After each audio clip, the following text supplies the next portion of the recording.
নমস্কার। শনি রাহুর সংযোগ বা কম্বিনেশন মকর রাশির জাতক জাতিকার জীবনে কি ফল পাবেন? শনি রাহুর এই যে সংযোগ বা কম্বিনেশনটা কোথায় ঘটেছে? মীন রাশিতে। শনি গত 29শে মার্চ 2025 রাত্রি 10টা 30-এ কুম্ভ রাশি ত্যাগ করে মীনে এন্ট্রান্স করেছে। ফলে মীন রাশিতে যখনই শনি এন্ট্রান্স করলো, এর ফলে আপনার জীবনের নতুন অধ্যায় সূচনা ঘটলো। কি সেই? শনি সাড়ে সাতি প্রভাব থেকে মুক্তি ঘটল, যা খুবই শুভদায়ক। এই শনি সাড়ে সাতি প্রভাব আপনার দীর্ঘদিন ধরে চলছিল। এই প্রভাব 29শে মার্চ 2025 রাত্রি 10টা 30 থেকে মুক্তি ঘটল। এই যে মুক্তিটা ঘটলো, এর ফলে আপনার জীবনে শনি সাড়ে সাতি ছাড়াও আর কি কি ফল পাবেন? শনি এন্ট্রান্স, এই তৃতীয় যে এন্ট্রান্সটা করলো, প্রথমে আলোচনা করি শনি রাহুর এই যে সংযোগ কম্বিনেশন ঘটছে কোথা? মীন রাশিতে, যা রাশি সাপেক্ষে কোথা? আমরা তৃতীয়, অর্থাৎ ভাতৃভাবে। দীর্ঘ 57 বছর পরে শনি রাহুর এই তৃতীয় সংযোগটা ঘটছে। তৃতীয় এই শনি রাহু সংযোগ এই 2025 সালে এই যে সংযোগ ঘটছে, এর আগে 2025-এর আগে 57 বছর আগে 1968 সালে এরকম একটা সংযোগ ঘটেছিল, শনি রাহু সংযোগ মীন রাশিতে, অর্থাৎ তৃতীয়। মাঝখানে 57 বছরে কি আর কোনো শনি রাহু সংযোগ ঘটেনি? তা নয়, কিন্তু সুপ্রিয় দর্শক বন্ধু, মাঝখানে কয়েকবার ঘটেছিল, কিন্তু সেটা আপনার তৃতীয়, অর্থাৎ ভাতৃভাবে না। কোথায় হয়েছিল? রাশি সাপেক্ষে আপনার অষ্টমী, অর্থাৎ 1980 সালে শনি রাহু সংযোগ ঘটেছিল সিংহ রাশিতে, যা রাশি সাপেক্ষে অষ্টমী। 1990 সালে শনি রাহু সংযোগ একটা হয়েছিল, সেটা আমরা রাশিতে, মকর রাশিতে। 2013 সালে শনি রাহুর একটা সংযোগ ঘটেছে, সেটা কোথায়? হচ্ছে তুলা রাশিতে, যা রাশি সাপেক্ষে আপনার কোথায়? কর্মস্থানে। অর্থাৎ 1968 সালের পর 2025 সালে দীর্ঘ 57 বছর পরে আপনার তৃতীয়তে, অর্থাৎ ভাতৃভাবে শনি রাহু সংযোগ ঘটছে, অর্থাৎ ঘটেছে। কখন? 29শে মার্চ 2025 রাত্রি 10টা 30 থেকে। এই যে শনি রাহু সংযোগ তৃতীয় 1968 সালের পর ঘটলো, আপনি কি ফল পাবেন? শনি রাহুর এই যে কম্বিনেশনটা থাকছে, Saturn Rahu combination in the 50 days zodiac sign pieces, then Rahu shift or house change. Rahu 18 May on 2025 enters Aquarius sign. So 50 days Saturn Rahu combination আর impact ক্যাপ্রিকন or মকর রাশি। এই যে ক্যাপ্রিকন বা মকর রাশি 50 দিনের জন্য শনি রাহুর কম্বিনেশনটা মীন রাশিতে ঘটছে। তারপরে 18 মে রাহু শিফট করে কুম্ভ রাশিতে এন্ট্রান্স করবে। এই 50 দিনের জন্য, অর্থাৎ শনি রাহু এই কম্বিনেশনে কি ফল পাবেন? প্রথমে একটা আলোচনা করি, এই শনি রাহু কম্বিনেশন ছাড়াও আরো 4টে গ্রহেরও কম্বিনেশন হয়েছে, অর্থাৎ মোট 6টা গ্রহের কম্বিনেশন হয়েছে 29শে মার্চ 2025 রাত্রি 10টা 30-এ। কি কি সেই 6টা গ্রহ? সূর্য, চন্দ্র, বুধ, শুক্র, শনি, রাহু। চন্দ্র তো প্রতি 2.5 দিনের মধ্যে ঘর শিফট করে বা চেঞ্জ করে, ফলে চন্দ্রের এখানে গুরুত্বটা খুবই কম থাকবে, কিন্তু সূর্যের গুরুত্ব থাকবে। কেন? সূর্য 14 মে পর্যন্ত মীন রাশিতে থাকবে, তারপর 14 মের পর মীন রাশি ত্যাগ করে সে মেষ রাশিতে এন্ট্রান্স করবে, অর্থাৎ উচ্চস্থ হবে। আর বুধ একটা রাশিতে থাকে সর্বোচ্চ 18 দিন, কিন্তু বুধ এখানে বক্রী হয়ে দীর্ঘদিন থাকবে। শুক্রের ক্ষেত্রে একই, সে একটা রাশি থাকে সর্বোচ্চ 28 দিন, কিন্তু শুক্র এখানে দীর্ঘদিন বক্রী মার্গী সবকিছু হবে, ফলে শুক্র এখানে অনেকদিন থাকছে। আমার ভিডিও মূল টপিক হচ্ছে যে দীর্ঘ 57 বছর পরে 1968 সালে থেকে এবং 2025 সালে এই যে শনি রাহু সংযোগ আপনার তৃতীয়ভাবে হচ্ছে, অর্থাৎ ভাতৃভাবে, তার কি ফল পাবেন মকর রাশির জাতক জাতিকারা?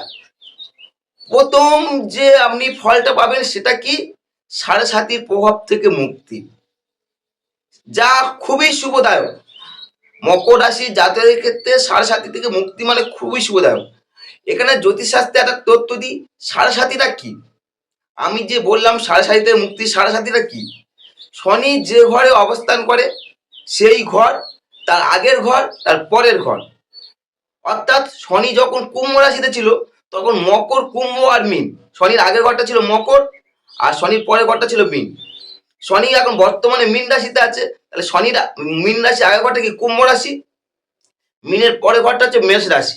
অর্থাৎ মীন রাশিতে যেহেতু শনি এন্ট্রান্স করেছে, ফলে কুম্ভ রাশি, মীন রাশি আর মেষ রাশি, এই তিনটে রাশি শনির সাড়ে পর্ব চলবে।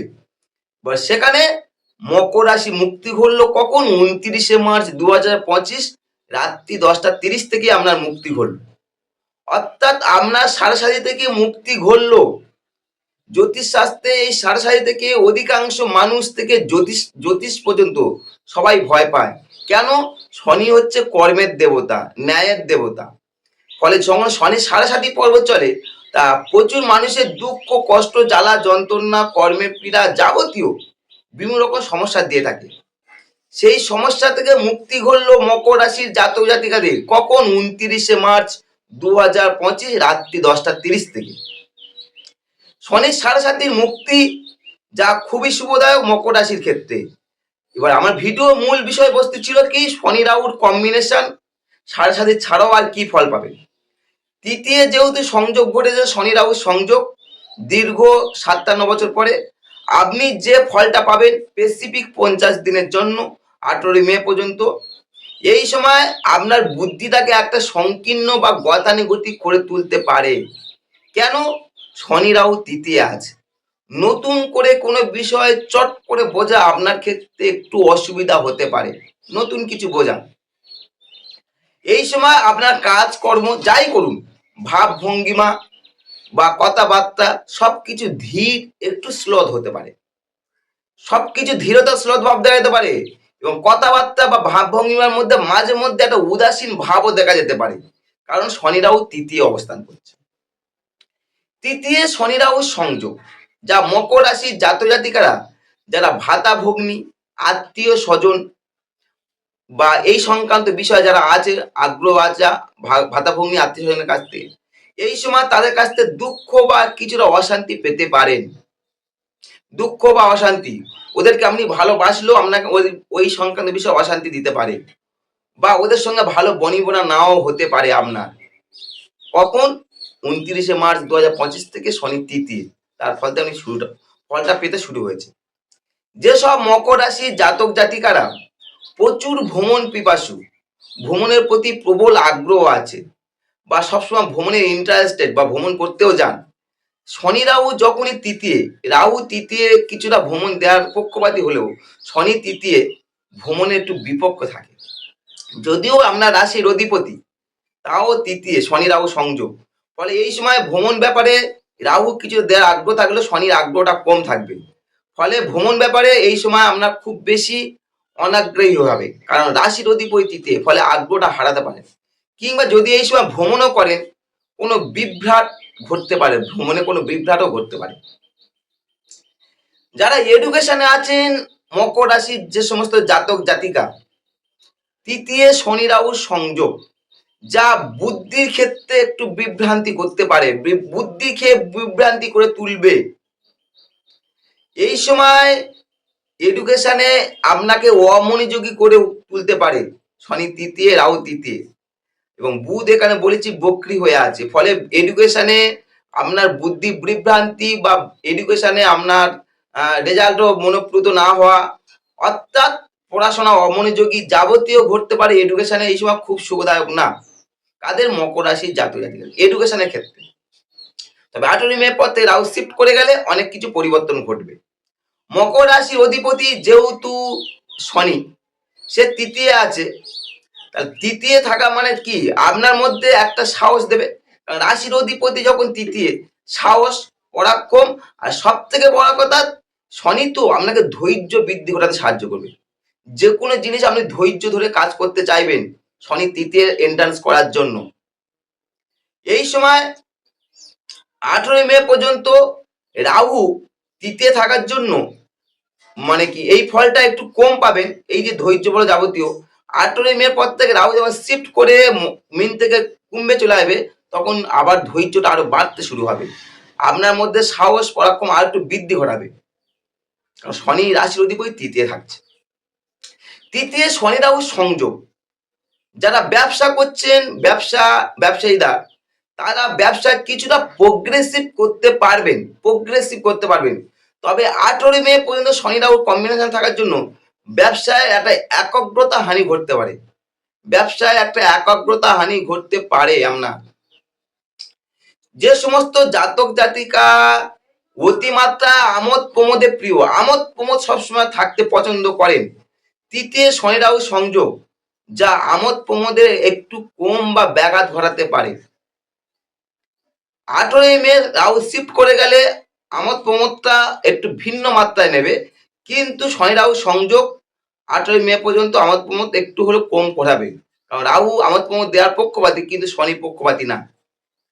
তৃতীয় শনি রাহু সংযোগ যা অর্থনীতি ব্যাপারে কম বেশি চিন্তায় ভুগতে পারেন কারা, মকর রাশি জাতকেরা।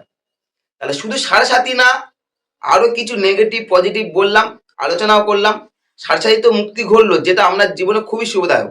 আরো এগুলো আলোচনা করলাম। যদি তথ্যগুলো মনে হয় মকর রাশির ক্ষেত্রে উপকারে এসেছে বা ভালো লেগেছে বা আপনার কাজে এসেছে, তাহলে লাইক কমেন্ট করতে পারেন, চ্যানেলে প্রথমে এলে সাবস্ক্রাইব করতে পারেন।